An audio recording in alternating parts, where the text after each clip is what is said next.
ጤና ይስጥልኝ ክቡራትና ክቡራን የኢትዮ ፋክት ኒውስ የዩቲዩብ ቻናላችን ቋሚ ቤተሰቦች፣ ዛሬ ምሽት በአፍሪካ ቀንድ በመካከለኛው ምስራቅና በአሜሪካ ፖለቲካ ዙሪያ የተከሰቱ እጅግ አንገብጋቢና ሰበር መረጃዎችን ይዘንላችሁ ቀርበናል።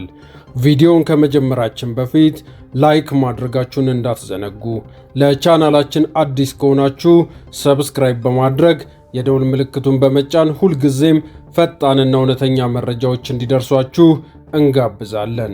በዛሬ ምሽት በሰፊ ትንታኔያችን ከምናያቸው አብይ አርዕስተ ዜናዎች መካከል የሚከተሉት ይገኛሉ። በቅድሚያ በመካከለኛው ምስራቅ የተፈራው ጦርነት ሊቀሰቀስ ሰዓታት ብቻ ቀሩት። የዶናልድ ትራምፕ የመጨረሻ ቀነ ገደብ ማክተም፣ የዋይት ሃውስ የቢቱ ቦምብ ጣይ አውሮፕላን ምስል እና የኢራን ጦርነት ለመጀመር ያወጣው እጅግ አስደንጋጭ መግለጫ ሚስጥር። ይህንን በዝርዝር እንመለከተዋለን። በትራምፕ አስተዳደር የወጣው አዲሱ የቪዛና የግሪን ካርድ ሕግ በአሜሪካ ምድር የሚገኙ በሚሊዮን የሚቆጠሩ ስደተኞች ተስፋ ያስቆረጠውና ሀገር ለቀው እንዲወጡ የሚያስገድደው የዩኤስሲአይኤስ አዲስ መመሪያ ያስከተለው ታላቅ ውዝግብ። ይህንንም በዝርዝር የምንመለስበት ይሆናል። የጽምዶን ቅዠት ወደ መሬት እናወርዳታለን። የኢትዮጵያ መከላከያ ሰራዊት ከፍተኛ አመራር በአዲስ አበባ ለሚገኙ የውጭ ሀገራት ወታደራዊ አታሺዎች የሰጡት አስቸኳይ መግለጫ፣ በፖርት ሱዳን የተጠነሰሰው ስውር ሴራና የኢትዮጵያ ጦር የሰጠው ጠንካራ ማስጠንቀቂያ። ክቡራን ተመልካቾቻችን በቀጥታ ወደ መጀመሪያውና እጅግ አሳሳቢው ሰበር መረጃችን እንሸጋገራለን። አብራችሁን ቆዩ። ክቡራን ተመልካቾቻችን በአሁኑ ሰዓት መላው ዓለም አይኑን በመካከለኛው ምስራቅ ላይ ጥሏል። በአሜሪካና በኢራን መካከል ያለው ወታደራዊ ውጥረት በማንኛውም ሰዓት ወደ ከባድ ጦርነት ሊቀየር በሚችልበት እጅግ አደገኛ ምዕራፍ ላይ ይገኛል። የአሜሪካው ፕሬዝዳንት ዶናልድ ጄ ትራምፕ ለኢራን አስተዳደር የሰጡት የመጨረሻው የሰላም ስምምነት ቀነ ገደብ ዛሬ በይፋ አብቅቷል። ይህንን ተከትሎ የዋይት ሃውስ ብሔራዊ የደህንነት ምክር ቤት በማህበራዊ ሚዲያ ገጾቹ ላይ የዩናይትድ ስቴትስ የኩራት ምልክት የሆነውንና የኒውክሌር ቦምብ የመሸከም አቅም ያለውን ቢቱ ስፒሪት የተሰኘውን ግዙፍ ስትራቴጂካዊ የረጅም ርቀት አውሮፕላን በኢራን ሰማይ አቅራቢያ ሲበር የሚያሳይ ምስል ይፋ አድርጓል። ይህ እርምጃ አሜሪካ ለኢራን የሰጠችው የመጨረሻ ወታደራዊ የስነ ልቦና ማስፈራሪያ ተደርጎ ተወስዷል። ታዋቂው የአሜሪካ የዜና ወኪል አክሲዮስ የዋይት ሃውስ ከፍተኛ የደህንነት ባለስልጣናትን ዋቢ አድርጎ ሌሊቱን እንደዘገበው ፕሬዝዳንት ትራምፕ፣ ምክትል ፕሬዝዳንት ጄዲ ቫንስ፣ የመከላከያ ሚኒስቴር ፒት ሄግሴስ፣ የሲአይኤ ዳይሬክተር ጆን ራትክሊፍ እና የዋይት ሃውስ የሰራተኞች አለቃ ሱዚ ዊልስ የተገኙበት እጅግ ምስጢራዊና አስቸኳይ የብሔራዊ ደህንነት ስብሰባ በአስቸኳይ ጠርተዋል። ጉዳዩ ምን ያህል አሳሳቢና አስቸኳይ እንደሆነ የሚያሳየው ፕሬዝዳንት ትራምፕ በትናንትናው ዕለት በኒውዮርክ ከነበራቸው ይፋዊ የሥራ መርሃ ግብር በኋላ ወደ ጎልፍ ክለባቸው ከማምራት ይልቅ በቀጥታ ወደ ዋሽንግተን ዲሲ መመለሳቸው ነው።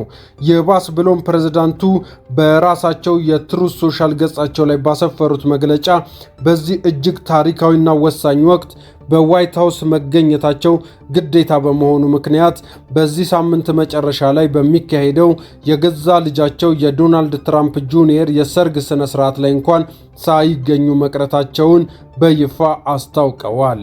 ከመጋረጃ ጀርባ ያሉ የደህንነት ምንጮች እንደሚያመለክቱት ትራምፕ ባለፉት ጥቂት ቀናት ውስጥ ኢራን ለቀረበው የሰላም ስምምነት ያሳየችው ለዘብተኝነትና የአሜሪካ ቀይ መስመር ለመፈታተን መሞከሯ በእጅጉ እንዳበሳጫቸው ይናገራሉ። ምንም እንኳን ባለፈው ማክሰኞ ለእስራኤሉ ጠቅላይ ሚኒስትር ቤንያሚን ኔታንያሁ ለዲፕሎማሲ ተጨማሪ ድል እንዲሰጡ ቢነግሩም ከሐሙስ ምሽት ጀምሮ ግን የአሜሪካ አቋም ሙሉ በሙሉ ወደ ወታደራዊ ጥቃት ማዘንበሉ ተረጋግጧል። በሌላ በኩል ጦርነቱ በማንኛውም ቅጽበት ይፈነዳል በሚል ፍርሃት በአሁን ሰዓት የኢራን ሰማይ ከማንኛውም ዓለም አቀፍ ሲቪል በረራዎች ሙሉ በሙሉ ነፃ እንዲሆን ተደርጓል። የአሜሪካ መከላከያ ሚኒስቴር በመካከለኛው ምስራቅ የሚገኙ ወታደራዊ ማዕከላቱን የጥሪ መዝገብ እያሻሻለ ሲሆን ሊሰነዘር የሚችለውን የኢራን ከባድ የሚሳኤል አጸፋ ለመቀነስ ወታደሮቹን የማሽከርከር ወይም ደግሞ የማዘዋወር ሥራ ጀምሯል። የኢራን ወገን የሰጠው ምላሽም እጅግ የከረረና አውዳሚ ማስጠንቀቂያዎችንም ያዘለ ሆኗል። የኢራን የፓርላማ አፈ ጉባኤ መሐመድ ባስተላለፉት መልእክት ከፓኪስታን የጦር አዛዥ ፊልድ ማርሻል አሲም ሙኒር ጋር ከተወያዩ በኋላ በሰጡት መግለጫ ኢራን ባለፉት ወራት በተደረገ ጊዜያዊ የተኩስ አቁም ስምምነት ወቅት ወታደራዊና የሚሳኤል አቅሟን በከፍተኛ ሁኔታ መልሳ መገንባቷን ገልጸው ትራምፕ አሁን ጦርነት የሚጀምሩ ከሆነ በእውነትም ሞኝ ናቸው ወይም የተሳሳተ መረጃ ደርሰዋቸዋል ብለዋል። ከኢራን እስላማዊ አብዮታዊ ዘብ ጋር ጥብቅ ግንኙነት ያለው የታስሊም የዜና ወኪል አንድን ከፍተኛ ወታደራዊ ምንጭ ዋቢ አድርጎ እንደዘገበው ጠላት ስህተት የሚፈጽም ከሆነ አሜሪካና እስራኤል በፍጹም የማይገምቱት አዲስ ታክቲክና ስትራቴጂ የያዘውን ሶስተኛውን የጦርነት ስሪት በተግባር እንደሚያዩና አሜሪካ በአንድ ዓመት ውስጥ ብቻ ታይቶ የማይታወቅ 3 ታላላቅ አስደንጋጭ መቅሰፍቶችና ወታደራዊ ቅጣቶችን እንደምትቀምስ በጥብቅ አስጠንቅቀዋል። ቀጣዮቹ 24 ሰዓታት ቀጠናው ወደ ሰላም ወይም ወደ አመድነት የሚቀይርበት ወሳኝ ምዕራፍ ነውም ተብሏል። በሌላ ዜና በትራምፕ አስተዳደር የወጣው አዲስ አስደንጋጭ የስደተኞች ሕግ።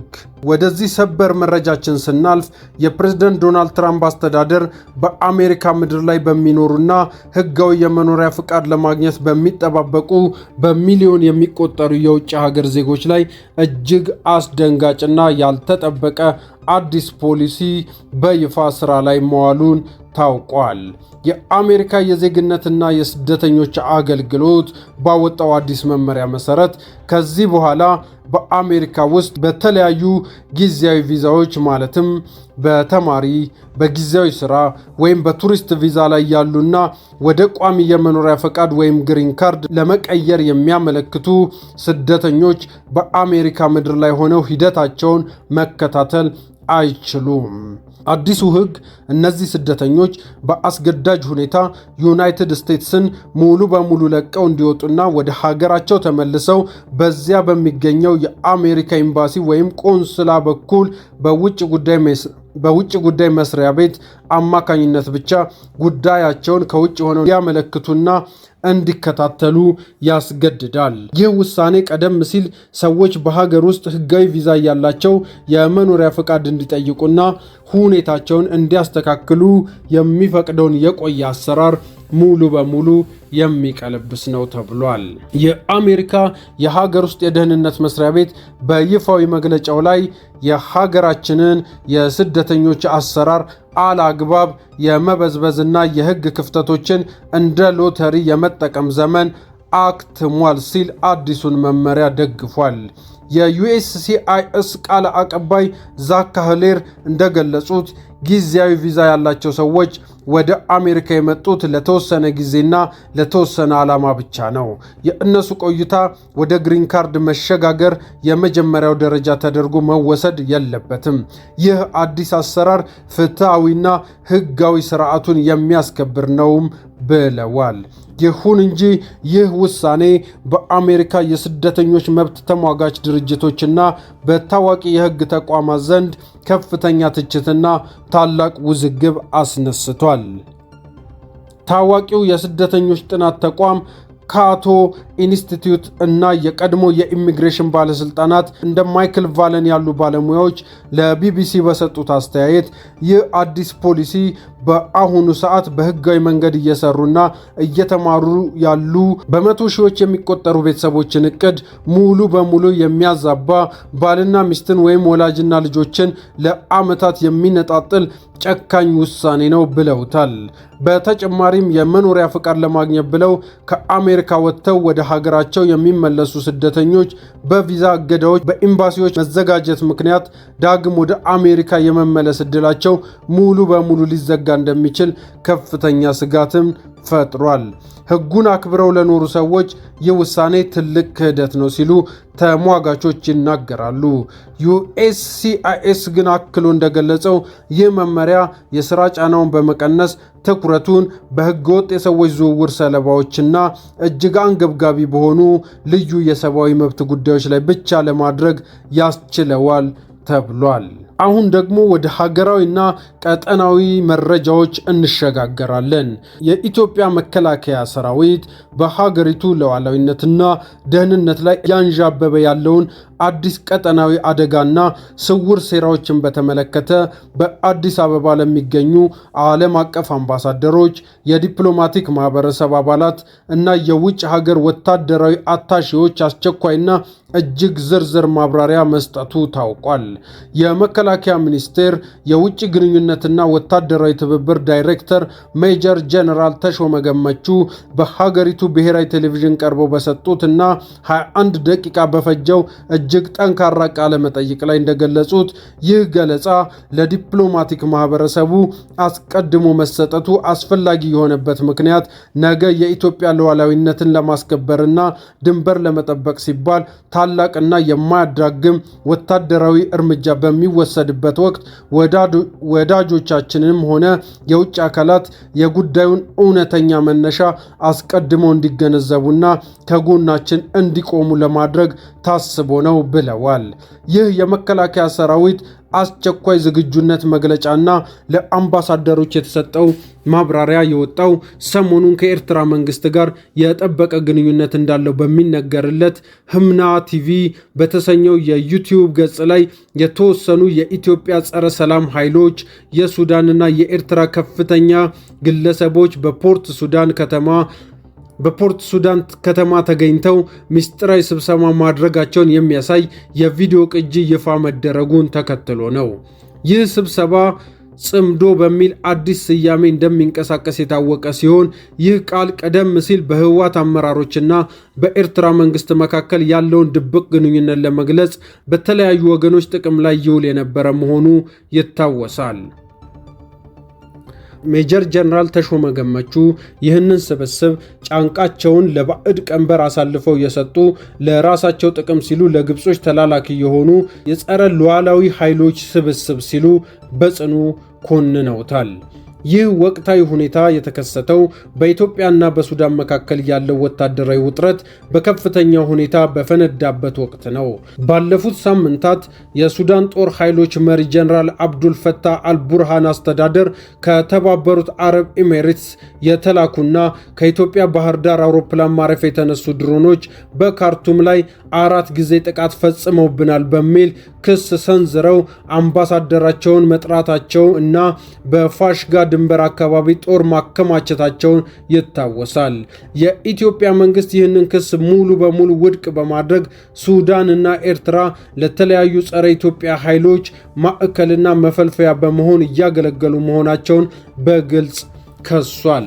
ሜጀር ጀነራል ተሾመ ሲያጠቃልሉ ለጠላቶች እጅግ አደገኛና የመጨረሻ ማስጠንቀቂያ አስተላልፈዋል።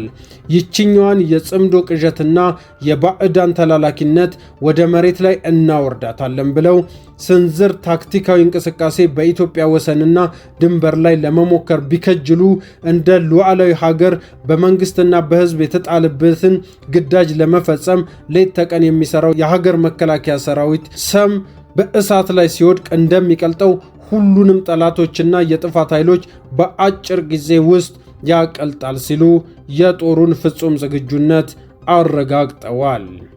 እጅግ የተከበራችሁ የኢትዮ ፋክት ኒውስ ቤተሰቦቻችን የዛሬ ምሽት ዜናዎቻችን እነኚህን ይመስሉ ነበር። በመካከለኛው ምስራቅ በአሜሪካና በኢራን መካከል የሚቀሰቀሰው ጦርነት በቀጥታም ሆነ በተዘዋዋሪ በአፍሪካ ቀንድ ላይ የራሱ የሆነ የጂኦፖለቲካዊ ጫና ማሳረፉ የማይቀር ነው። በሌላ በኩል በአሜሪካ የሚገኙ ወገኖቻችን በአዲሱ የስደተኞች ሕግ ዙሪያ የሚያጋጥሟቸውን አዳዲስ መረጃዎችን በቅርበት እየተከታተልን የምናቀርብ ይሆናል። ክቡራን አድማጮቻችን የዛሬውን ዜናችንን በዚህ ቋጨን።